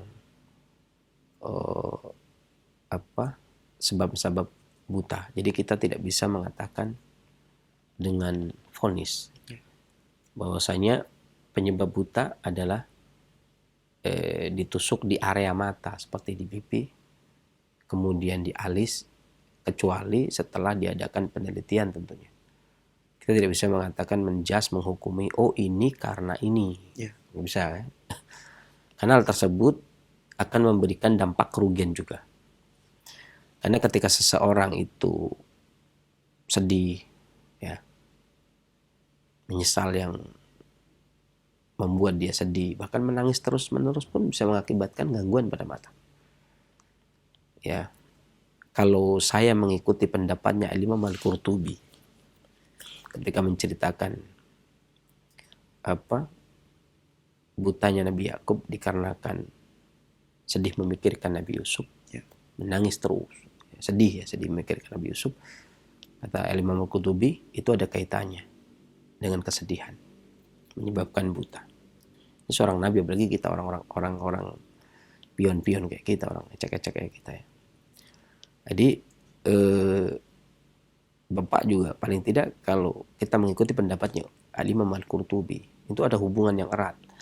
Makanya saya agak sedikit berbeda pandangan ya. Artinya walaupun tujuan saya adalah untuk menguatkan agar bahagia, jangan sampai kemudian paling tidak ada landasan ulama, ada landasan ulama Imam Al-Qurtubi dari mazhab Maliki yang menyatakan kesedihan itu bisa menyebabkan seorang menjadi buta. Kesedihan yang terus-menerus itu bisa menyebabkan seorang menjadi buta. Artinya kalau Bapak itu meyakini tusukan tersebut di area pipi maupun area alis, kemudian menyebabkan jadi buram dan menyebabkan jadi buta, hal ini kemudian membebani dan membuat sedih berlanjut, itu ya semakin berat gitu ya. Butanya semakin berat. Tapi kalau Bapak mengambil pendapatnya Imam Al-Qurtubi dalam hal ini, artinya ternyata kesedihan itu bisa menyebabkan kebutaan, kata Imam Al-Qurtubi. Makanya paling tidak berbaik sangkanya adalah tidak. Karena kadang banyak juga orang yang kemudian dipijit bagian situnya, bukan dengan kayu ya. Kalau pakai kayu, di sini kan paling dipijit begini. Kalau nggak keliru itu biasanya di tukang-tukang cukur ya, itu biasanya dipijit begini kan biasanya. Pakai jari ya? Pakai jari kan. Kayaknya kalau tukang cukur itu juga nggak ada keluhan gitu ya. Atau terkadang dipijit-pijit di pasar gitu ya, yang untuk menghilangkan sakit kepala, kemudian biar nggak ngantuk, itu juga kadang-kadang dipijit bagian itu, tapi tidak ada masalah. Dan sejauh ini nggak ada masalah. Makanya kalau pijitan Bapak ini kemudian disalahkan, maka ntar dulu Pak, jangan langsung menyalahkan Bapak yang salah gitu ya. Berarti kan menyalahkan diri sendiri ya. Jadi saya salah nih, karena saya tusuk-tusuk. Saya tadi kira-kira tusuk apanya gitu ya. Selama tidak menusuk mata ya tidak terkelupasnya selaput 7 selaput yang ada di mata, Bapak harus berbaik sangka dulu ya. Kemungkinan ada sesuatu yang membuat terlepas itu. Kalaupun ada saraf yang putus, kemungkinan ada hal lain yang itu harus dilacak dan dicari tahu. Saya sendiri nggak tahu persisnya kan, karena memang itu butuh penelitian. Adapun perkataan dokter yang kemudian sarafnya putus, ya setuju. Karena itu penelitian ya. Standar, sudah punya standar. Artinya sudah punya standarisasi. Sesuatu yang punya standarisasi dengan ya ini didirikan standarisasi tersebut dengan ilmu, maka kita setuju ya. Dan orang yang mengobati berdasarkan ilmu maka dia tidak salah, ya kan? Karena ada keterbatasan manusia kalau masalah sembuh dan tidak, gitu kan? Ini keterbatasan manusia karena manusia tidak menurunkan penyakit. Hanya ketika syarat tersebut lepas, ya. Cuman dokter tidak menyebutkan tidak dikasih tahu, itu harusnya dikasih tahu. Dan itu pun belum tentu beliau memvonis bahwasanya dikarenakan tusukan-tusukan, gitu ya. Karena tidak pada mata yang ditusuk. Itu meskipun ada beberapa anggapan orang Jawa bagian utara kalau sering mencabut alis itu bisa menyebabkan pandangan menjadi kabur. Mencabut alis bisa menjadikan pandangan menjadi kabur. Ini kan berarti berkaitan tuh ya. Ditusuk bagian sininya. Makanya kan dalam pengobatan klasik dilarang kita mencabut bulu mata ataupun alis. Ya, bulu mata ataupun alis tidak boleh. Kemudian dicabut ataupun dikerok. Karena itu hubungannya dengan mata. Ya. Termasuk mencabut pun dari madhab pengobatan Jawa bagian utara, maka dia mengatakan tidak boleh. Maka mencabut alis akan menyebabkan tangan mata kabur, bahkan bisa menyebabkan kebutaan. Saya berusaha untuk tidak menghubungkan kasus ini kan, bapak itu tadi nusuk, ya kan bisa saja berhubungan, bisa saja tidak berhubungan, bisa jadi ada hal lain, gitu ya. Tapi tujuan saya adalah kesedihan akan membuat orang itu buta. Kalau kita berpegang pada pendapatnya Al-Imam Al-Qurtubi. Nah, kita melepaskan diri dari kesedihan tadi. Artinya ya happy lah. Yang kita lakukan adalah berbahagia. Kalau nih ya, kalau sekiranya betul penyebabnya itu adalah dikarenakan tusukan, segala sesuatu tidak mungkin berjalan kecuali dengan takdir Allah, ya, Subhanahu wa ta'ala. Dan tidak ada takdir yang kita jalani kecuali sesuatu yang baik buat kita, ya kan? Paling tidak kita penuh harap dan cemas di situ, ya kan? Artinya itulah yang terbaik, karena segala sesuatu itu yang diberikan oleh Allah kepada kita, itu pasti yang terbaik. Gak mungkin sesuatu yang tidak terbaik. Ini soal mata ya.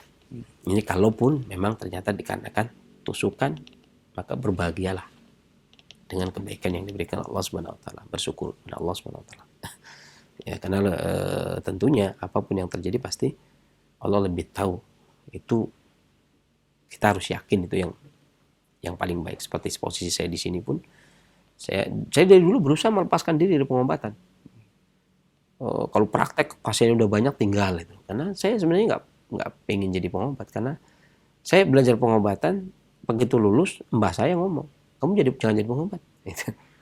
Mbah saya dari pihak kakak-kakaknya ibu gitu ya. Kalau dari pihak bapak jadi, tapi kalau dari pihak ibu, ya, mbah-mbahnya ibu itu nggak jadi gitu ya. Artinya selama mbah-mbah ini pada hidup kan saya berusaha untuk jadi pengobat kan.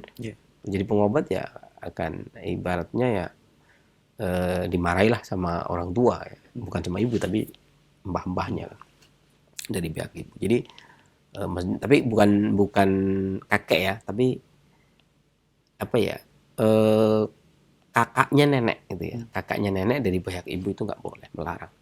Suami dari kakaknya nenek. Jauh, susah ya. Jadi nenek saya punya kakak, lah itu suaminya itu yang melarang. Itu kakak saya juga kan, itu yang melarang gitu ya. Jadi dia juga pengobat soalnya dia pengobat dan dia menyesal jadi pengobat gitu, maka melarang. Ya, saya juga berusaha menghindari, tapi ketika Allah menetapkan di sini ya sudah. Akhirnya mau segala sesuatu itu pasti paling baik yang Allah inginkan gitu. Buat kita, yang Allah takdirkan buat kita itu pasti yang terbaik. Adapun untuk sinusitis ini, kembali masalah sinusitis, apalagi musim-musim seperti ini untuk sinusitis ya rentan ya Pak ya. Rawan betul. Nah, bahwa bisa menggunakan, sebenarnya banyak hal ya, bisa menggunakan habatus sauda dikunyah. 1 sendok teh habatus sauda kemudian dikunyah. Kemudian minum air hangat telan, lakukan pagi dan sore. Dia bisa mengatasi sinusitis, dan setahu saya habatus sauda juga menajamkan pandangan mata kalau dikunyah. Mengatasi gangguan mulut, gusi, sariawan, gigi, ya, radang sinusitis, menajamkan pandangan mata, melegakan dada dan pernafasan, dan menguatkan jantung. Kunyah 1 sendok teh, biji habatus sauda, kemudian minum air hangat, lakukan pagi dan sore. Mudah-mudahan Allah angkat penyakitnya dan bermanfaat bagi para pendengar dan pemirsa yang lainnya. Selanjutnya. Nah, jazakallah khairan Sensei atas jawaban yang telah disampaikan. Semoga bermanfaat untuk Bapak yang telah bertanya. Nah, kami beralih ke pertanyaan melalui pesan singkat yang sudah banyak masuk di kesempatan ini. Pertanyaan pertama dari pesan singkat Ibu Uci di Tegal. Assalamualaikum warahmatullahi wabarakatuh, Sensei. Sensei, itu tadi dijelaskan air jeruk apa ya, jeruk lemon ataukah jeruk peras, dan kalau bawang putihnya Yang jus ya? iya jus, Oh, dan kalau bawang putihnya pakai bawang putih tunggal yang sudah di oven, apakah bisa Sensei? Syukran. oh ya. Kalau jeruknya sesuai selera. Kalau saya suka jeruk manis, Jeruk ya, manis. karena jeruk manis biasanya kita beli jeruk itu rasanya lebih enak daripada jeruk peras. Kadang-kadang jeruk peras itu kalau kematangan manis banget, gitu ya, nggak ada asamnya sedikit pun. Kalau yang mentah asam banget, nggak ada manis sedikit pun. Tapi kalau kita beli buah jeruk yang biasanya kita makan, itu ya tetap semanis-manisnya ada segernya walaupun sedikit. Ya, seasam-asamnya pasti ada manisnya. Ya, mungkin orang bilang jeruk Medan kali ya. Kalau sekarang lagi musim menjelang tahun baru, jeruk santang ya, Jeruk yang kecil-kecil itu, Iya. itu juga bisa. Terus ambil airnya. Pakai jeruk yang enak lah. Terserah mau pakai jeruk nipis, apa yang biasa dikonsumsi dan cocok. Ada bun bawang, terserah mau tunggal maupun mau yang tidak tunggal, mau jenis apel ataupun yang biasa, ketengan ya, itu semuanya bisa. Demikian, mudah-mudahan bermanfaat. Selanjutnya. Baik. Terima kasih Sensei, jazakallah khairan atas jawaban yang telah disampaikan. Dan pertanyaan selanjutnya masih dari pesan singkat kembali dari Abdullah di Sumbar, Sumatera Barat. Assalamualaikum Sensei. Waalaikumsalam. Saya mengalami batuk, terkadang berdahak, terkadang kering, terkadang kerongkongan meradang dan dada terasa sakit. Herbal apa yang sebaiknya saya minum Sensei? Syukran. Ya. Ada beberapa bahan obat yang biasanya digunakan untuk batuk yang tidak jelas ya. Artinya sebenarnya kenapa nggak keluar dahak ya? Karena nggak ada dahak. Pas keluar dahak ya berarti memang ada dahak. Pas lagi ada dahak. Dan itu tidak bisa disebut batuk berdahak dan tidak bisa disebut batuk kering. Tapi ya disebut batuk. Tapi sebenarnya setiap batuk itu memiliki ciri suara yang berbeda. Batuk angin beda dengan batuk dingin. Batuk dingin beda dengan batuk panas beda dengan batuk kering beda dengan batuk berdahak. Ciri khas batuk berdahak mesti grok keluar dahak. Ya kan? Batuk kering kling nggak pernah kenal ujung. Sampai terkencing-kencing kalau malam hari gitu ya. Iya, kalau batuk angin akhirnya itu ada gitu. Ada begitunya. Jadi bukan nggak ada grok. Jadi beberapa bahan obat ini sebenarnya tergantung usia. Saya kasih contoh, misalkan Bapak bisa menggunakan 1 jari kencur, ya, kemudian direbus, ya, kemudian dengan segelas air sampai mendidih saja, kemudian disaring, kemudian diminum. Ya. Tapi pada kasus anak kecil itu justru terkadang lebih cocok pakai madu. Ya. Artinya di sini bahwasanya orang tua dengan anak kecil itu berbeda. Bapak bisa menggunakan kencur, ya, atau beluntas kalau nggak ada kencur, beluntas kalau nggak ada beluntas kencur. Ya, kalau beluntas 1 genggam, kalau kencur 1 ibu jari. Kemudian direbus pakai air 1 gelas, kemudian disaring, kemudian diminum.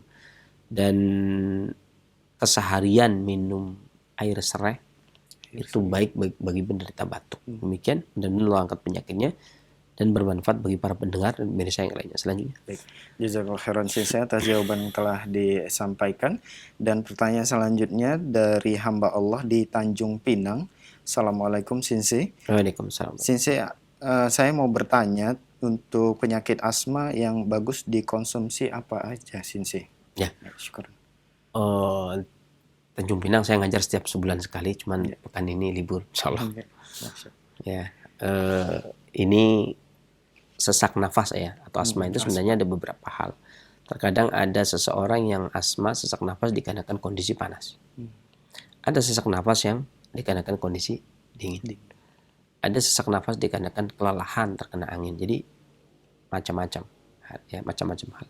Maka saya menganjurkan sesuai dengan kondisinya ya. Kalau memang bukan sesak nafas dikarenakan panas, maka bisa menggunakan jahe. 2 ibu jari jahe dikeprek, seduh pakai air panas mendidih, kemudian diminum sedikit demi sedikit ya. Atau bisa juga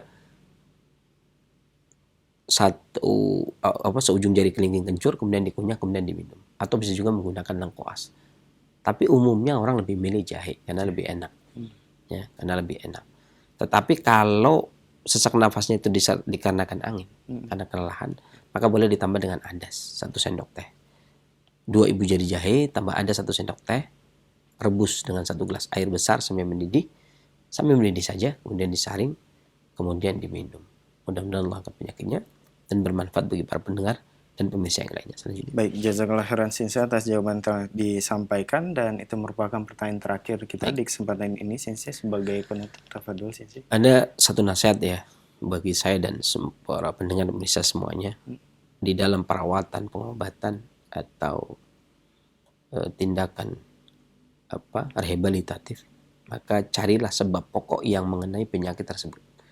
Kalau seseorang terkena penyakit batuk, maka carilah sebab pokok mengenai penyakit batuk. Ya, carilah sebab yang pokok mengenai penyakit tersebut. Kalau misalkan batuk itu disebabkan karena sakit kerongkongan, maka pengobatannya adalah pokoknya, yakni obati kerongkongan. Kalau batuk dikarenakan lemahnya paru, maka obatnya adalah pokoknya menguatkan paru. Dan kalau batuk dikarenakan timbunan dahak, maka obatnya adalah pokoknya, ini diluruhkan dahaknya. Ya, dan di antara yang pokok ada yang lebih pokok, yakni Allah yang menurunkan penyakit. Maka obatnya adalah minta kepada Allah yang menurunkan obat pula. Ada yang pokok lebih dari yang pokok. Kalau kita tidak menemui pokoknya, ya ujung-ujungnya kita tahu bahwasanya penyakit ini Allah yang menurunkan buat ujian buat kita. Tinggal bagaimana kita meminta kepada Allah. Jangan lupa, jangan sampai kita tidak memohon kepada Allah. Jangan sampai kita tidak bersandar kepada Allah. Jadi seringnya begini, seringnya pasien seperti ini. Seringnya ketika sembuh, itu saya minum obat ini sembuh alhamdulillah. Hilang semua. Dia tidak tahu, dia lupakan siapa yang menurunkan penyakit. Padahal penyakit tersebut diuji agar dia bertambah keimanannya kepada Allah SWT. Terkadang orang hari ini lupa hari ini. Dan ini sangat miris sekali ya. Bahkan terkadang dengan PD-nya seseorang yang minta tolong dong bikinkan obat yang mujarab. Ya, bikinkan obat, semua pengobat akan berusaha semaksimal mungkin untuk bikin obat yang mujarab. Akan tetapi sesuatu yang mujarab itu ya kalau memang Allah yang menyembuhkan. Karena Nabi Ibrahim saja ya, Nabi Ibrahim loh ya. Ya kita ini siapa? Nabi Ibrahim aja dia mengatakan kalau saya sakit Allah yang menyembuhkan. Nah kita gitu ya. Ya kalau orang misalkan pakai derajat-derajatan kan Nabi kalau saya sakit saya nyembuhin sendiri misal gitu ya. Enggak. Nabi Ibrahim aja enggak begitu. Seorang nabi yang derajatnya Khalilullah saja kalau sakit Allah yang menyembuhkan. Nah kita ya siapa? Jauh banget. Ya, maka bagaimana mungkin kita tidak meminta kepada Allah? Maka saya selalu menyarankan kepada pasien, bersandarlah kepada Allah, bersandarlah kepada Allah. Jangan suka menghukumi diri sendiri dengan pendapat qala wakila, katanya dan katanya, kemudian hemat saya. Tidak ada yang hemat, tidak ada katanya. Bahwasanya juklaknya adalah ma'angzalallahu da'an ila angzala syifa'an. Allah yang menurunkan penyakit, Allah yang menurunkan obatnya. Dalam Imam Ahmad, Musnad Imam Ahmad, alimau man alimah wa jahilu man jahilah. Yang Allah beri pengetahuan dia tahu, yang tidak dia tidak tahu. Maka Al-Imam Ibnu Qayyim menyebutkan obat adalah ilmu yang diturunkan Allah Subhanahu wa taala. Ilmu yang diturunkan Allah Subhanahu wa taala. Bagaimana mungkin ketika kita sakit tidak bersandar kepada Allah Subhanahu wa taala? Terkadang kalau kita katakan doalah bersandar kepada Allah, sudah. Padahal ternyata belum. Ya, ingat setiap saat kita harus meminta perlindungan kepada Allah. Mau jalan saja kita minta perlindungan. Keluar rumah kita minta perlindungan. apalagi orang yang sakit. Maka bersandarlah kita kepada Allah Subhanahu wa taala. Adapun urusan-urusan yang kecil, kalau Allah menghendaki, betapa banyak orang yang hujan-hujanan tapi katakan tadi tidak sakit. Ya, yang kena gerimis kemudian tumbang. Berapa banyak orang yang makan gula pasir tidak apa-apa, tapi yang makan gula pasir, yang nggak makan baru sedikit saja kesenggol gula pasir, batuk-batuk. Sudah semaksimal mungkin pola hidupnya, semuanya kembali kepada sumbernya. Ya, Allah tempat kita bersandar dan bergantung. Jangan menyandarkan hidup kita kepada seorang dokter, kepada seorang sinse, kepada seorang akupunkturis. Karena mereka juga bisa meriang dan mati. Sesuatu yang bersandar jangan dijadikan sandaran. Demikian mudah-mudahan apa yang saya sampaikan kemudian bermanfaat. Kekurangan dari saya kesemuanya Allah Subhanahu wa taala. Saya akhiri bila taufiq wal hidayah. Alhamdulillah rabbil alamin. Wassalamualaikum warahmatullahi wabarakatuh.